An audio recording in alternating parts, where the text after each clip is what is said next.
Why are there some men over 70 years old who still walk with strength, while many men in their 50s already feel that every movement has become more difficult? What creates the difference?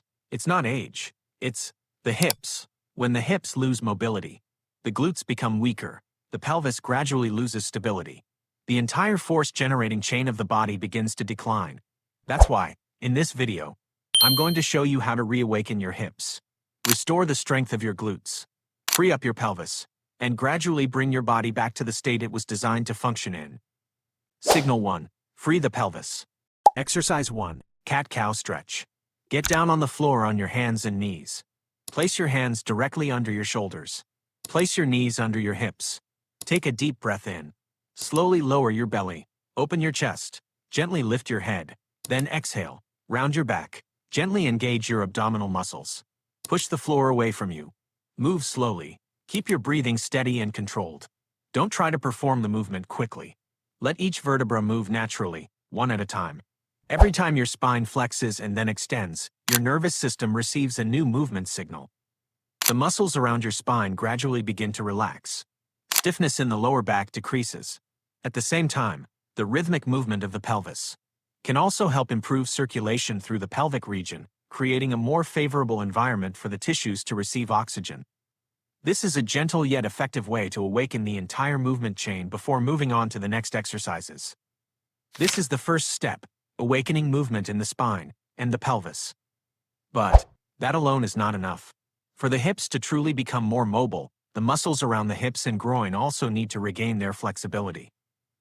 Exercise 2. Butterfly stretch. Sit upright with your back straight. Bring the soles of your feet together. Let your knees relax out to the sides. Then, gently lift and lower both knees, like the wings of a butterfly moving. Keep your spine straight. Keep your shoulders relaxed. Relax your hips. Don't force your knees to touch the floor. Let gravity do the rest. This small movement helps stretch the inner thigh adductor muscles, a muscle group that often becomes shortened after years of prolonged sitting. As the groin area becomes more flexible, pressure on the pelvis decreases. Blood can circulate more easily through the pelvic floor. The tissues receive more nutrients. At the same time, hip joint mobility gradually begins to return. This is an important foundation for maintaining pelvic circulation and supporting male sexual function over time. At this point, the hip joints have begun to open. The inner thigh muscles are gradually releasing. But there is still a deeper layer of stiffness. That is, the groin area and the inner part of the pelvis. Exercise 3. Frog stretch. Place both hands on the floor. Widen your knees. Keep your lower legs aligned with your thighs. Slowly push your hips back until you feel a stretch along the inner thighs and groin area. Hold the position. Don't try to force your body lower. Relax and breathe slowly. With each breath, the muscles around the pelvis can relax a little more. The frog stretch is one of the most effective hip opening movements. It helps release tension in the inner thigh adductors, reduces pressure on the lower back. At the same time, it creates a more favorable environment for blood to circulate through the pelvis. When the pelvis is mobile, the force-generating chain of the lower body can also work more efficiently. The body moves with greater ease, and the biological environment supporting endocrine function can also be maintained more favorably. At this point, the pelvis is more mobile. The hips are more open. The body is ready for the next phase. No longer about releasing, but about awakening strength. Signal 2. Awaken the posterior chain. This is something many men over 50 have unintentionally lost. Exercise 4. Glute bridge. Lie on your back on the floor. Bend your knees. Place your feet about hip width apart. Keep your arms resting by your sides. Press your heels firmly into the floor. Squeeze your glutes tightly. Then slowly lift your hips until your shoulders, hips, and knees form a straight line. Hold for 1 second at the top. Then lower yourself slowly. Repeat the movement. Don't use your lower back to lift your body. Let your glutes generate most of the force. The glute bridge helps awaken the glutes, the largest and strongest muscle group in the lower body. When the glutes work effectively, the pelvis becomes more stable.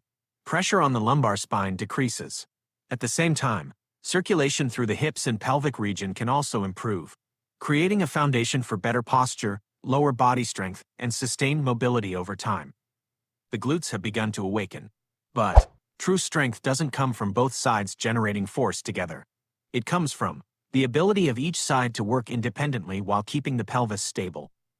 Exercise 5. Glute march. Hold the top position of the glute bridge. Keep your hips elevated. Gently engage your core. Slowly lift one knee towards your chest.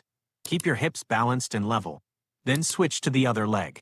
Don't let your hips tilt or drop throughout the movement. At first glance, this may seem like only a very small change. But inside the body, each side of the glutes has to work independently. The deep core continuously stabilizes the spine, while the pelvis must remain steady as your weight shifts. Over time, this movement helps improve your ability to control each side of the body. It increases pelvic stability, reduces pressure on the lower back. At the same time, it helps the force-generating chain from the legs to the upper body work more smoothly and efficiently. At this point, the posterior chain has been activated. The pelvis is also more stable. Now, it's time to teach the body to generate force in a more efficient way. Signal 3. Build a foundation for force production. Exercise 6. Deep squat hold. Stand with your feet shoulder-width apart. Take a slow breath in. As you exhale, slowly lower your body into a natural deep squat position. Keep your heels on the ground.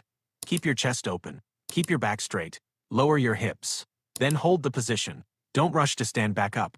Let your body gradually adapt to this position. This is a natural resting position for the human body.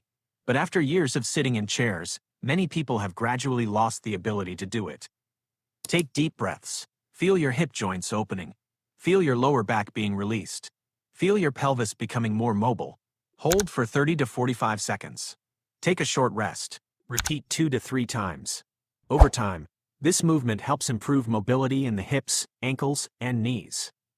It stabilizes the pelvis, restores the force-generating chain of the lower body, and creates a solid foundation for strength, balance, and mobility in men over 50. At this point, you are not only getting stronger. Your nervous system has also relearned how to recruit the large muscle groups. But, if strength only exists in a stationary position, it still isn't truly useful. The body needs one final step, and that is, turning that strength into movement. Signal 4. Put strength into movement. Exercise 7. Cossack squat. Stand with your feet wider than shoulder width apart. Shift your weight to one side. Slowly lower your hips while keeping the opposite leg straight. Keep the heel of your supporting foot firmly on the floor. Keep your chest open. Keep your back straight. Then, shift your body to the other side. Perform the movement slowly and with control. Don't try to go too deep. Let your body gradually adapt, little by little. Every time you shift your weight, your hip joint has to open a little further. Your glutes, your thighs, and the stabilizing muscles around your pelvis all have to work together to keep your body balanced. Over time, this movement helps improve hip mobility, increase strength in both legs, and restore your ability to control side-to-side movement. An ability that is very important, but often declines after the age of 50. At the same time, when multiple large muscle groups work together to generate force, circulation through the pelvic region can also improve, creating a more favorable environment for the body to maintain biological conditions that support endocrine function. The body has learned how to generate force in different directions. But, to make movement truly stable, the brain and the body must learn how to coordinate. Exercise 8. Bird dog. Get down on the floor on your hands and knees. Place your hands under your shoulders. Place your knees under your hips. Slowly extend your right arm forward. At the same time, extend your left leg backward. Keep your body in a straight line. Hold for a few seconds. Then return to the starting position. Switch sides. Throughout the movement, keep your pelvis stable. Gently engage your core, and keep your breathing steady. Don't lift your arm or leg too high. What matters most is keeping your body balanced at all times. The bird dog is an exercise that helps the nervous system relearn how to coordinate the entire body. With every repetition, the brain has to control the arms, legs, core, and the muscles around the spine, and make them work together in sync. Over time, the spine becomes more stable. Posture improves. Pressure on the lower back decreases. At the same time, the coordinated interaction between the nervous system, the pelvis, and the major muscle groups can also contribute to better circulation around the spine and pelvic region, creating a foundation for strength, mobility, and sustainable physical performance in men over 50. At this point, the force-generating chain is almost complete. What's still missing is to bring the entire system together and make it work as one unified whole. Exercise 9. Suitcase carry. Stand upright, hold a dumbbell, or any moderately heavy object that you can handle comfortably. Use only one hand. Keep your shoulders level. Keep your chest open. Gently engage your core. Keep your pelvis stable. Then, start walking very slowly. Don't lean to one side. Don't shrug your shoulders. Keep your breathing steady. Walk for about 20 to 30 steps. Then switch to the other hand. Perform 2 to 3 sets. The suitcase carry is the final step. It brings the strength you have just rebuilt into real-world movement. With every step, your deep core, glutes, pelvic floor, and the stabilizing muscles around your spine must work together to generate force and keep your body balanced. Over time, this movement helps improve posture, stabilize the pelvis, and increase your ability to transfer force from the legs to the upper body. At the same time, it completes the coordination between the nervous system, deep core, and pelvic floor, allowing the entire body to function as one unified system. This is also an important foundation for maintaining strength, mobility, and a favorable biological environment for male endocrine function over time. But there is still one final step. For the body to truly complete this entire process, open the body and complete the posture. Exercise 10. Crab pose. Sit on the floor. Place both hands behind you. Point your fingers toward your head. Bend your knees. Place your feet firmly on the floor. Inhale. Open your chest. Press both hands and feet firmly into the floor. Slowly lift your hips until your shoulders, hips, and knees form a diagonal line. Hold the position. Keep your shoulders open. Lift your chest upward. Breathe deeply. Don't shrug your shoulders. And don't let your hips sag. The crab pose helps stretch the entire front of the body. At the same time, it strengthens the posterior chain from the shoulders to the back, the glutes, and the hamstrings. When the chest expands, the diaphragm can work more effectively. Your breathing becomes deeper and more stable. This helps the nervous system gradually shift into a more relaxed state, reducing prolonged tension and creating a more favorable environment for the body to maintain hormonal balance over time. At this point, you can recognize that these 10 exercises are not arranged randomly. They form a recovery sequence, starting with releasing, then awakening, building strength, putting strength into movement, and finally, completing the entire system. This is also the way the body was designed to function. Spend about 10 minutes each day. Stay consistent. As these links reconnect, it's not only strength that is restored. Posture, mobility, pelvic circulation, and the hormonal environment also gradually return toward a natural state of balance.